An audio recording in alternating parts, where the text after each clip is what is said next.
Sumali sa ating live stream, i-follow lang ang ating Facebook page at para sa mas marami pang guide, i-search lang ang Master the Basics at ang hero na gusto nyo.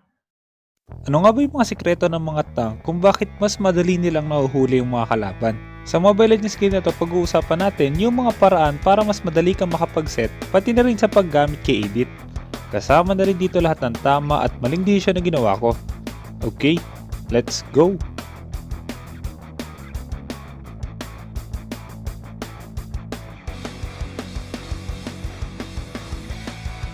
You have slain an enemy!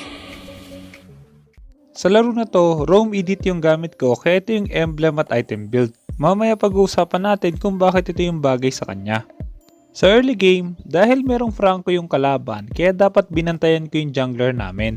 Pero dahil makakasalubong ko siya sa bush, kaya medyo naging kampante ako. Hindi ko nga lang in-expect na magagawa niya to. Frankie.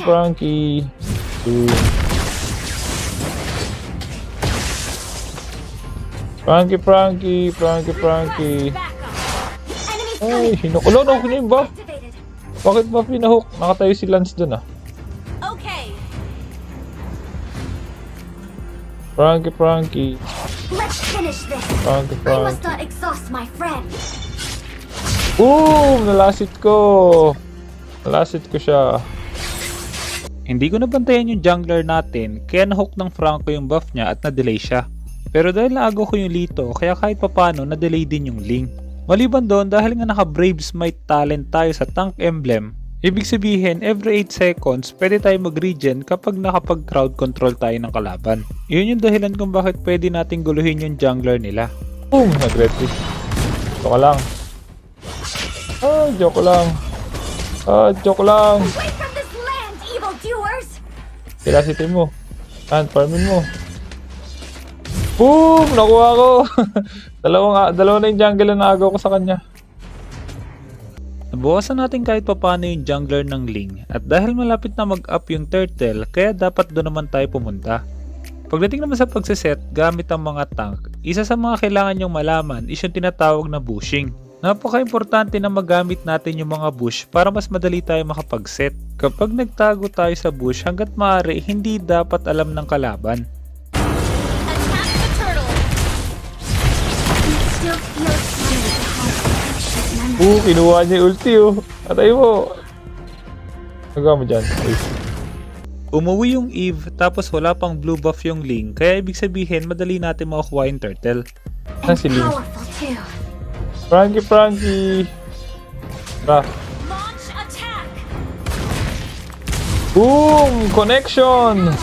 Patay na yan. Pag-hook! Nakuha na natin yung turtle tapos nakuha na rin ng Ling yung blue buff niya kaya ibig sabihin patap na yung rotation niya. At dahil plano ko pa rin guluhin yung Ling sa top side kaya dapat pumunta pa rin tayo doon. Sunod na kailangan natin tandaan para mas madali tayong makahuli ng kalaban, napaka-importante ng timing. Kailangan alam natin kung ano yung mga possible na skills na gamitin ng kalaban.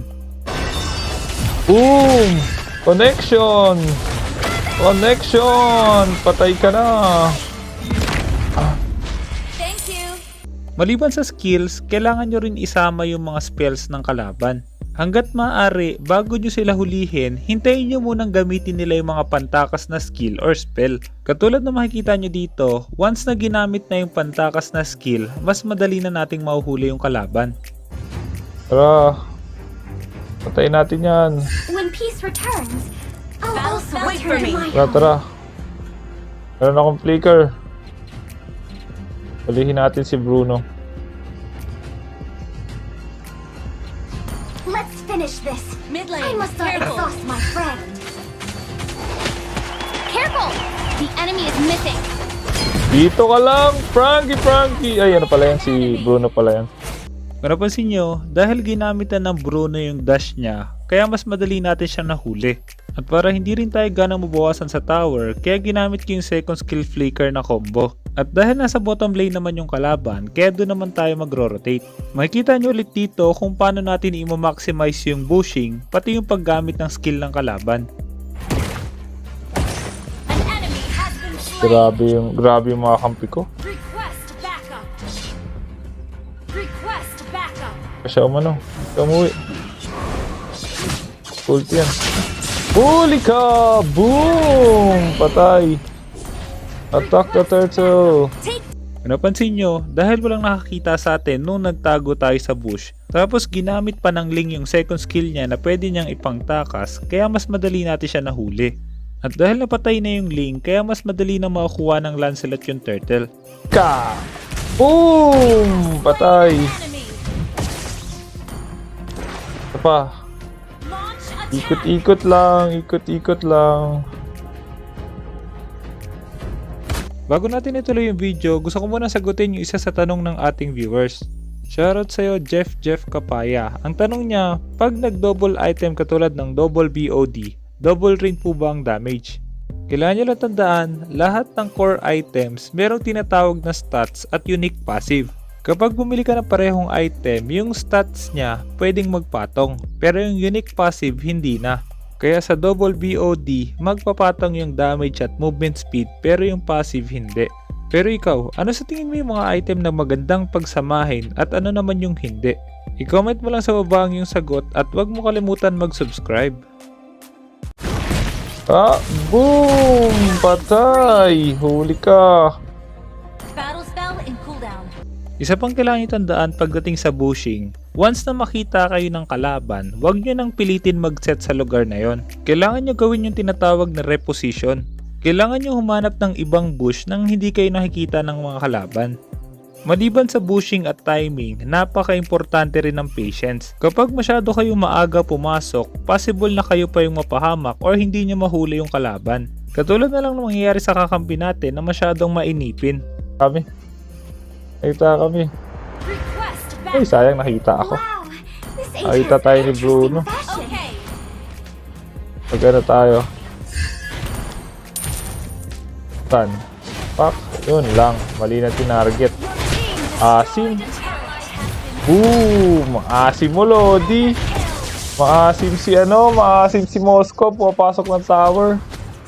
Masyadong nainip si Moscow at pinasok niya agad sa tower. Pero maliban doon, sunod na dapat yung tandaan kapag magsiset tayo, dapat meron tayong kasama na kayang pumatay dun sa kalaban na hinuli natin. Kapag humuli tayo ng kalaban tapos wala pala tayong kasama, baka tayo pa yung mapatay. Ito yung isa sa mga problema lalo na sa solo rank game. Dahil hindi alam ng kasama natin kung makakapag-set ba tayo or may mahuhuli ba tayong kalaban, kaya minsan hindi sila sumasama sa atin.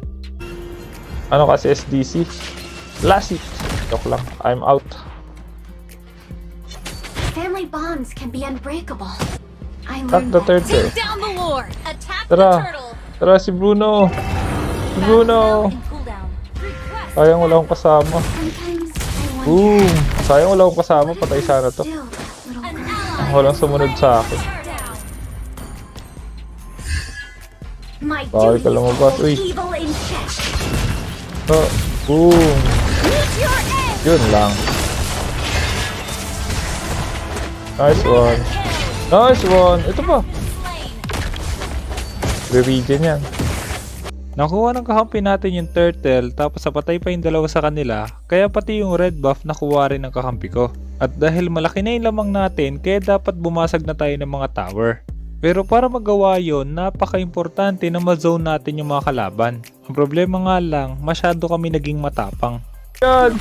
Kinuha rin yung ulti ni kala mo box mo to? Box ng kampi ko yan. Oh, joke lang. Boom. Boom. Balik. Balik sa dating form. Boom. Joke lang. Joke lang naman. Nagbibiro lang naman ako. Di kayo mabiro. Pagtapos ng mga teamfight na yon, malapit na mag-up yung unang Lord. At kapag nakapitas tayo, mas madali natin makukuha yung Lord. Kaya bilang tank, kailangan natin ng magandang pwesto na makakahuli sa kalaban. Back up. Tama dito. Wait for me. Oh no. Baka mag-blind hook to. Pwede na yan. Pwede ka na. Boom. Patay. Isa pa. Range attack. Isa pa. TikTokin ko sila. Yan na, nauli. Every day I Asan na pray kayo? to the ancient ones. Please, Eto na. Nasaan na sila? Ayun lang. Dito mama. Joke lang, Bruno. Pasok ko dito, please. Over the rainbow. Pumasok ka! Sayang! Hindi ka na-stun.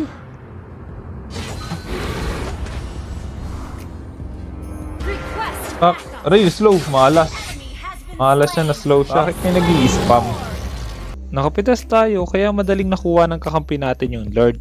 Pagdating naman sa item build, kaya ito yung item build na ginamit ko sa laro na to dahil more on physical damage yung kalaban natin, yung Bruno, Ling at Dirot. Kaya nag-physical defense item muna ako, yung Dominance Ice at Antikiras. Yung Immortality naman para kung sakaling mahuli agad tayo ng Franco at maultihan, mabubuhay pa tayo. Radiant Armor para sa Eve at yung huling item pwede natin palitan depende sa sitwasyon. Pero kailangan yung tandaan, ang items ng tank nakadepende kung anong damage type ng kalaban. Matay. I learned that from my father. Dito tayo, dito. Dito. Uy. Boom. Patay na yan. Ulti. Nawala. Nabura. And powerful too. Ilagay sa box. Grabe yung ibada. Grabe naman yung ibada. Your team destroyed Joke niya kaya ako. Friends kami ni Frankie. Request backup. Patay yung 4 sa kanila tapos meron pa tayong Lord kaya dapat bumasag pa tayo ng 3rd tower. Yung mga kampi natin nasa loob na ng base. Ay! Frankie! Boom! Boom! Patay! Pasag!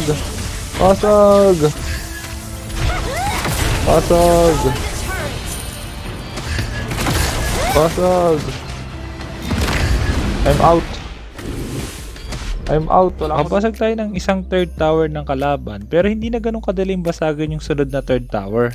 Kailangan na lang natin hintayin yung next na Lord para mabasag yung 2nd 3rd tower or tapusin yung laban. At para hindi makabawi yung kalaban, dapat bawasan din natin yung mga jungle creeps nila.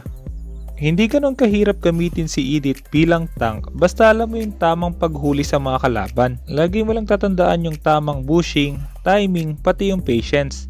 Patay agad si Ling. Attack the Lord. Take down the Lord. Okay. Attack the Lord.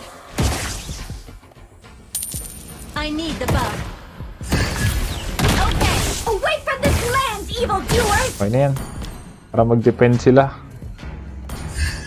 Take down the Lord. Take down the Lord. Wow! Attack the Lord. This Tatalon-talon lang si Ling. fashion. Request backup. Clear na natin to. Let's get the Lord. Let's get the Lord.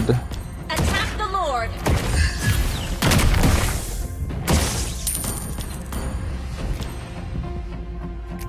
Every Baka day mag-hook I si praise the Frankie. ancient ones. An ally. Baka mag-blind hook. My back. Please mag-lord ng Moskov tsaka Lanza. Hook. Blind hook yan. Enemies coming. Blind hook. Activate. Kunwari pang ayaw mag-hook. Uy, patay. Grabe naman gigil ng Moskov pumasok sa tower. Si Hookers. Bakit tabing mo yung box? Uy, dalawa yung box.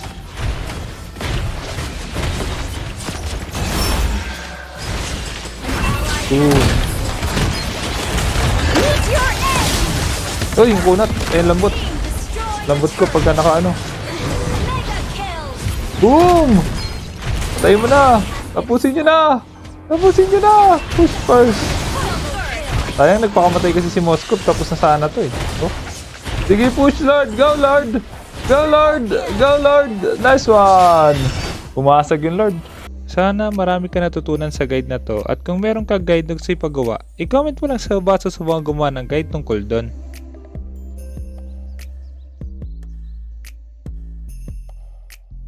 Kaya kung hindi ka pa nakasubscribe, hit mo na yung subscribe pati yung notification bell. Basta lagi mo lang tatandaan, kung gusto mo mag-improve, just master the basics. I'm out.